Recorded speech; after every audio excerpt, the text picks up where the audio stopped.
Welcome to She is Resilient, a podcast for women on their healing journeys who are ready to start living their most authentic and empowered lives outside of survival mode. I'm your host, Tatiana, trauma and somatic therapist, as well as a holistic coach, and I'm on a mission to help more women heal their nervous systems. Each week, me and my guests are going to get real and vulnerable about the experiences that led us to becoming the empowered and resilient women we are today. You'll leave this podcast with the skills, knowledge, and inspiration to start creating the life you deserve. Because if another woman can do it, so can you.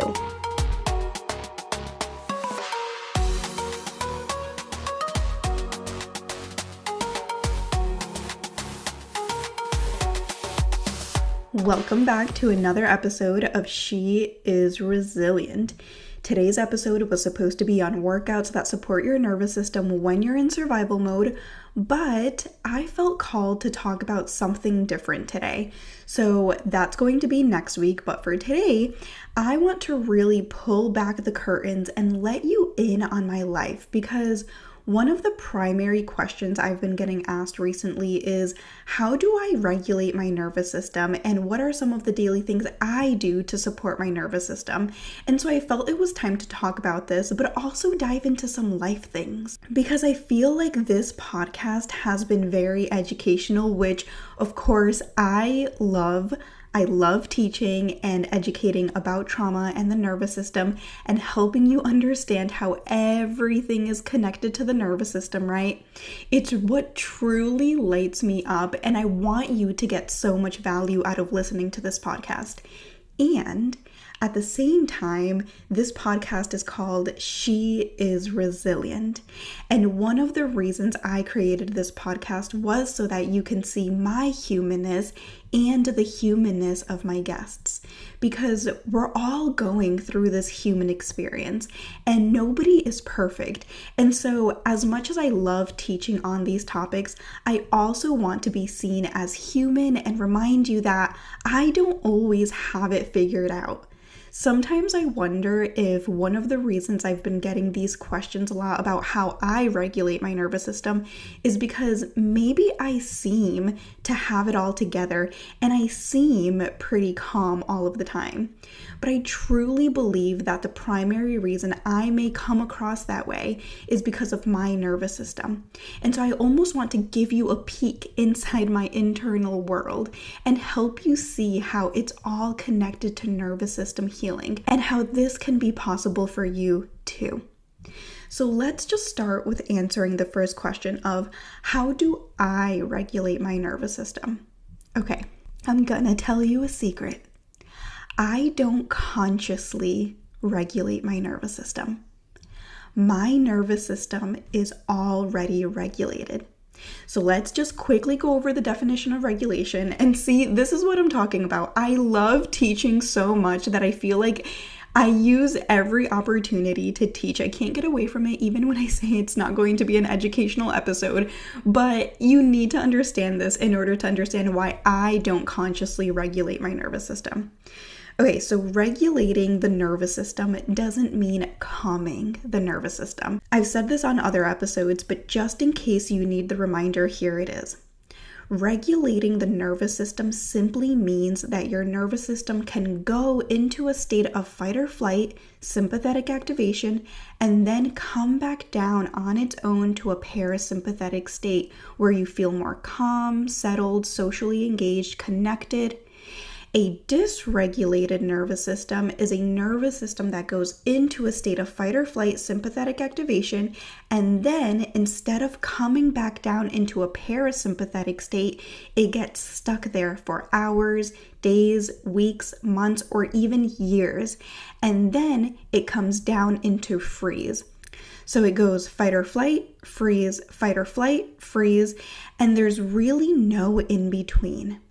So a dysregulated nervous system doesn't have flexibility and it doesn't have that natural flow that a regulated nervous system has. So when we think about regulating the nervous system, we are thinking about having a flexible nervous system, one that can flow in and out of survival states, in and out of emotional states without getting overwhelmed, without getting stuck. So using that definition of regulation, I hope it makes a little more sense as to why I don't consciously do things to regulate my nervous system. Now, do I do things that support my nervous system on a daily basis? Yes, I do. I try to live a very intentional life. But the difference is I'm not thinking every day, how am I going to support my nervous system? What should I do to support my nervous system, right? It's just second nature for me now. At the very beginning, when I first started healing my nervous system, I did have to think about it. I had to do things that I knew would support my nervous system, even if I didn't want to. But now it's become so normal that supporting my nervous system isn't even something that crosses my mind. It's just something that I do. And that's the beauty of healing your nervous system, because your nervous system is just working as it should. It's just doing its thing, and I'm just allowing it to do whatever it needs to do. So for me, I live very presently in the moment. So in the morning, I wake up really hungry, so I make sure to eat breakfast, which is a good indicator that my nervous system is functioning correctly. If you don't wake up hungry, that's a sign your nervous system is in survival mode. So 9 times out of 10, I wake up hungry. And if I haven't woke up hungry in a couple of days, I'm like, okay, that's weird, something's off, and I assess and reflect on where the gap is. Am I stressed about something? Am I not getting enough nutrients? Am I moving my body enough, right? So when I notice something in my body isn't working as it should, I reflect on what it is my body is needing more of, and I try to address it immediately. And then after I eat breakfast, I usually go to bar once a week and then yoga about 2 times a week typically, but I always listen to my body. So I'm not strict about moving my body every single week on the same exact days. I listen to what my body wants, and I'm so gentle with it.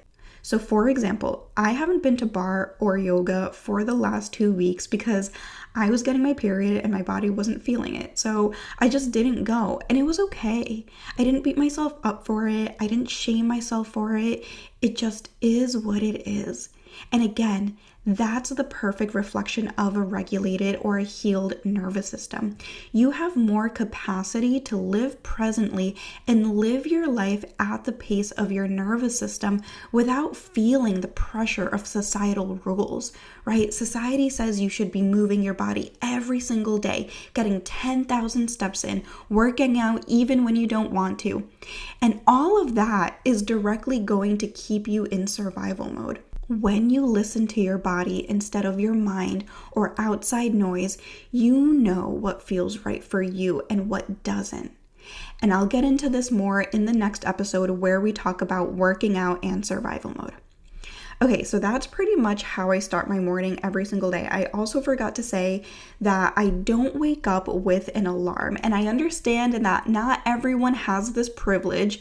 So I do feel like that helps my nervous system, not having to wake up abruptly to an alarm. However, I do wake up around the same time every day because although I don't have a traditional alarm, I do have a cat alarm, aka my cat Saturn wakes me up every single morning at the same time because she's hungry. But then again, I have the privilege of just feeding her and my dog Turkey and then just going back to bed. I don't ever fall back asleep once I get up, but I do like to just lay in bed and stare out the window, listen to the birds before I completely get up and start my day. So I do enjoy my slow mornings. I eat breakfast, move my body if I need to. I was meditating every morning, but I sort of fell off a few months ago and I haven't gone back to that routine, which I'm okay with. This is something that I've been doing for years where I meditate regularly and then I take a break for a few months and then go back to it and then take another break. So right now I'm not actively meditating every day, but I'll know when it's time to go back to it. So again, similar to working out, I'm not mad at myself for not meditating. I'm not shaming myself. I'm just not doing it until my body is like, I think it's time to go back. And then I will. I feel like so often when we fall off of a routine, we start shaming ourselves for it, and we're so mean to ourselves for not doing the thing that we quote unquote should be doing. But again, when you heal your nervous system, you're just naturally following the rhythm of your body. And some days you're going to have the energy to do something, and other days you're not. But when we're rigid and we force ourselves to stick to a routine, we're just contributing to that state of fight or flight sympathetic activation where there's no room for flow and flexibility, right? And remember the meaning of regulation. It's just about creating that flow and flexibility in the nervous system. Okay, so then during the day, when I'm at work, I continue to practice being in my body. So fun fact, if we've ever worked together at some point during your session, I was probably supporting my nervous system and you didn't even know it. And that's because I want to be so present with you, and I want to be so attuned to your nervous system, and I can only do that if I'm connected to my body and I'm in the present moment. So if I start feeling something in my body during a session, I orient, I move my body, I stretch, I notice the sensations in my body. And the coolest thing is that I can do all of that while also being present with you. And that is a skill, that is a muscle that is grown. You can grow that skill too, but it takes practice, of course.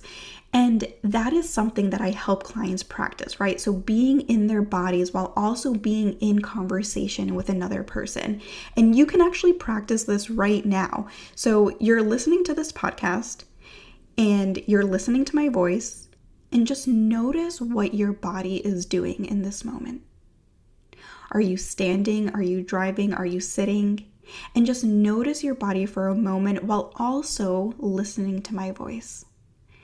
And now you've spread your awareness a bit.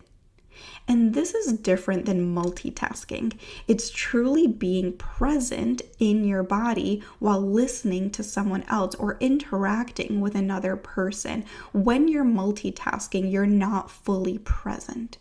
So that's exactly what I do when I'm in session. And I think I'm also really lucky. I love my job that whenever I'm guiding you through a somatic practice, I'm doing it with you, so it supports your nervous system, but it also supports my nervous system. So it's a win-win. So yeah, when it comes to my daily habits and what helps me live a life from a regulated state, it really comes down to simple things. Honoring slowness, getting my nutrients in, living in the present moment, and just allowing my body to do whatever it needs to do. I rarely do somatic practices for myself unless I really need to, which isn't often because when I feel discomfort, I just notice it and give it time to be there. I've built the capacity to be with all of my emotions, anxiety, anger, sadness, grief, disappointment, right? So that when they come up, I'm not trying to get rid of those emotions. I allow them to be there and I just feel them. And so this brings me to the humanness of it all, because while I live an intentional and slow life, I don't have a perfect life.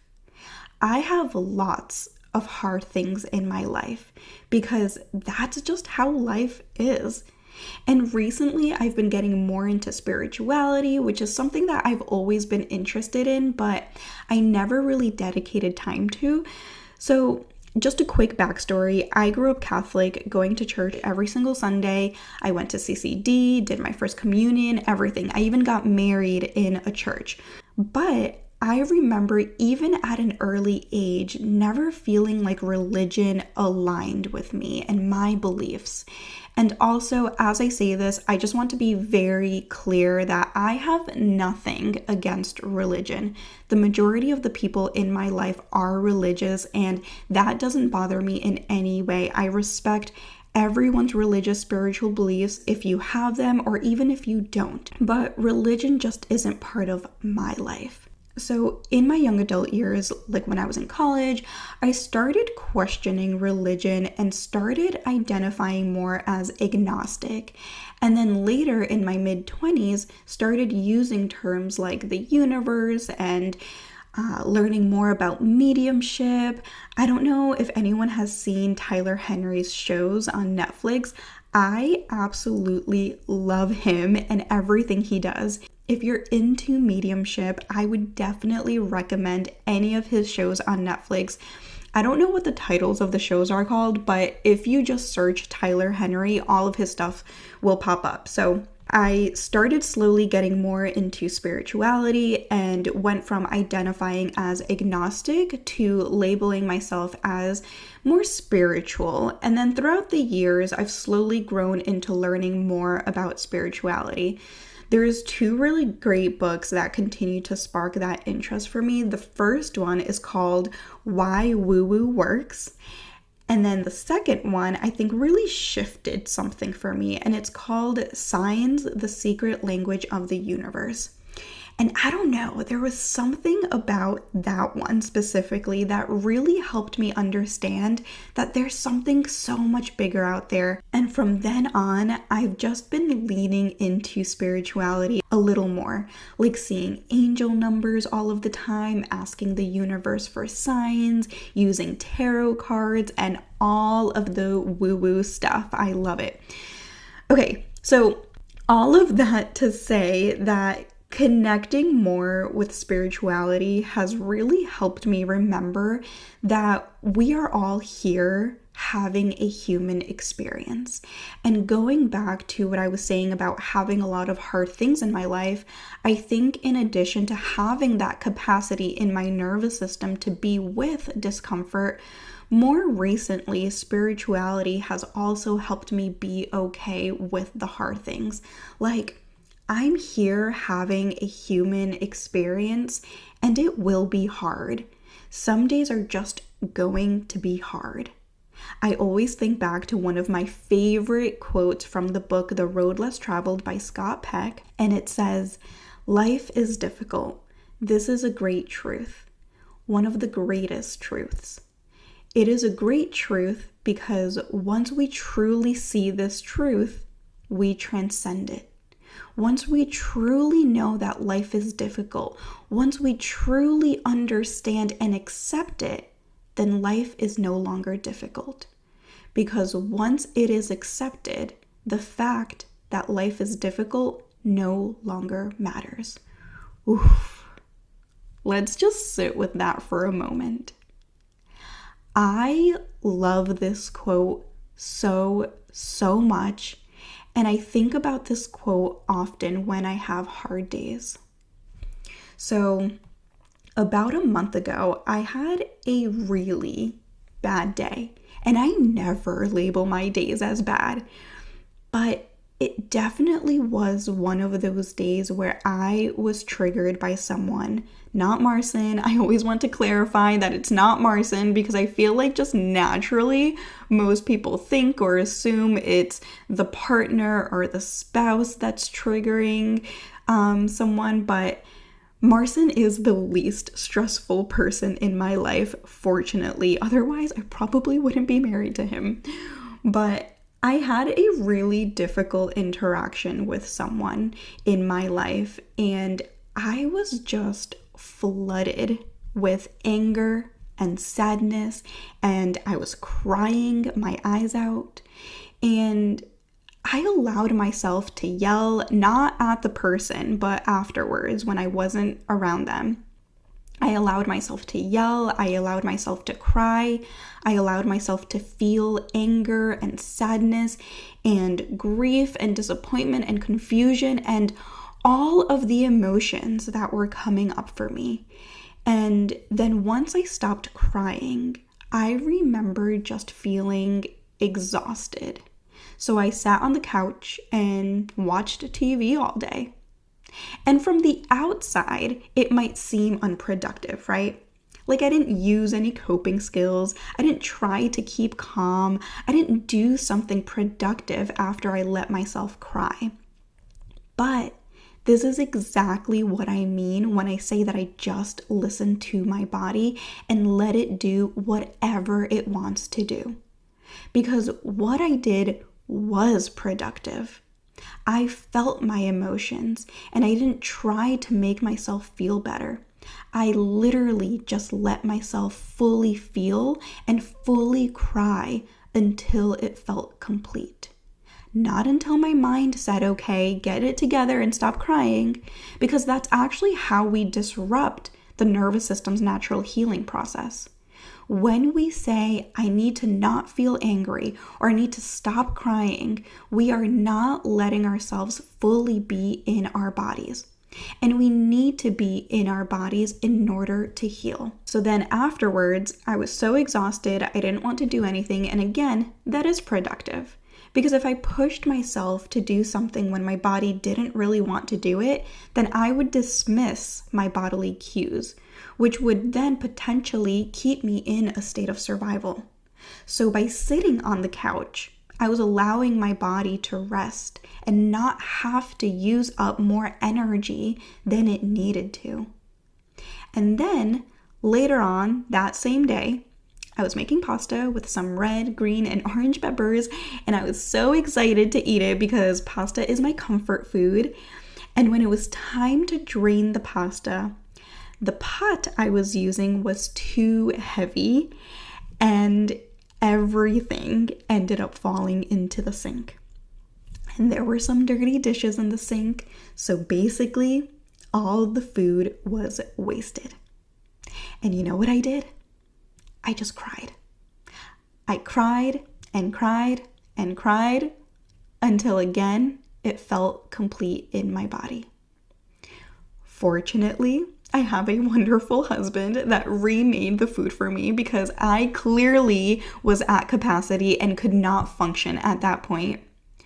But once I let myself cry and I ate, I felt better. And then I went to bed early.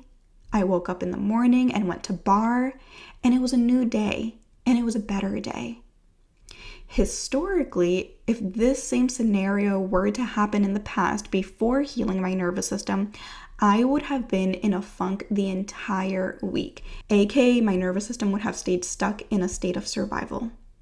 And so going back to what I was saying earlier, when we heal our nervous systems, it doesn't mean we're never going to feel hard feelings or have hard days. It just means we're going to have more flexibility to recover from it, and we bounce back quicker than we did in the past. And that's what I want for you. I want you to be able to have the full human experience and feel all the emotions and be okay with feeling the hard things.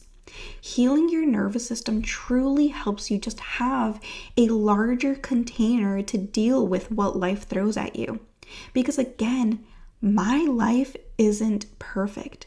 But the reason I can handle it is because I have the capacity to feel and be with my body through it all.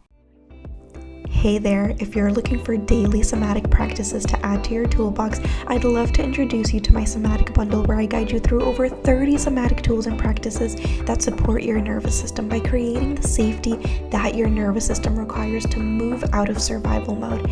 Just click the link in the show notes and you will get immediate access to my library of tools. See you there. And there are so many other examples I could share, like even the last episode that I recorded with my guest Candace about narcissism, that was a tough one for me. After recording that episode, I was struggling a bit because I was thinking about the people in my life who very clearly hold narcissistic traits, and lots of emotions were coming up for me. And again, I just let myself feel them. That night after I uploaded the episode, I couldn't sleep because I was thinking about this all night. So what did I do? I dropped into my body. I felt the shakiness. I felt my heart racing. I felt the tension in my body. and I just tracked my nervous system.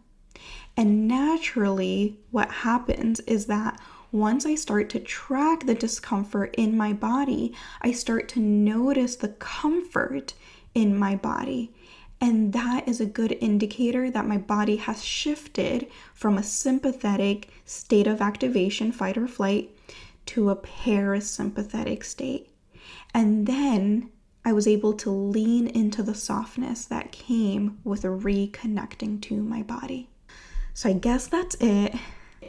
I know I don't do these kinds of episodes often, and as I said earlier, I definitely lean more into teaching, but let me know if you like these kinds of episodes where I pull back the curtains. If you want to hear more of my humanness, there's plenty of that. You can leave a comment on Spotify or wherever you listen to this podcast so that I know to make more of these.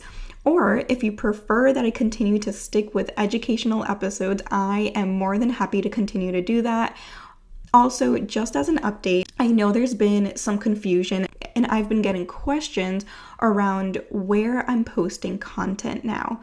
Originally, if you listen to the episode on why I left Instagram, I was going to be posting on YouTube and Patreon, but once I started using those platforms, I really just wasn't feeling it.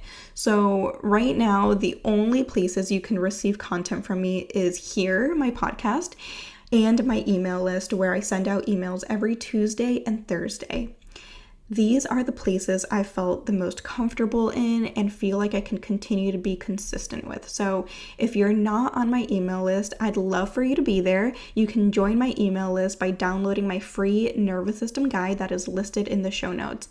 And like always, if you really want more of me, you can join Bag Pocket Healing for unlimited text and voice note support, or you can book a somatic experiencing session. As a reminder, for the month of May, if you book a bundle of 3, you get 1 bonus session. And if you book a bundle of 6, you get 2 bonus sessions. And this offer ends May 31st, 2025. And I will not be offering any more exclusives for my private sessions for the rest of the year. So if you've been wanting to book your session, this is the perfect opportunity to do so. Alrighty, thank you so much for listening. That's it for today. I appreciate you so much, and I will see you in the next episode. Thank you so much for joining me today. If you absolutely loved this episode, I would so appreciate it if you subscribed and left a review on Apple Podcast, or take a screenshot and share this episode on social media. The more nervous systems we reach, the more generational cycles we break, and the more we contribute to a kinder and safer world. And if you're looking for somatic healing services, send me a DM and I'd love to chat on how I can support you. I'll see you in the next episode.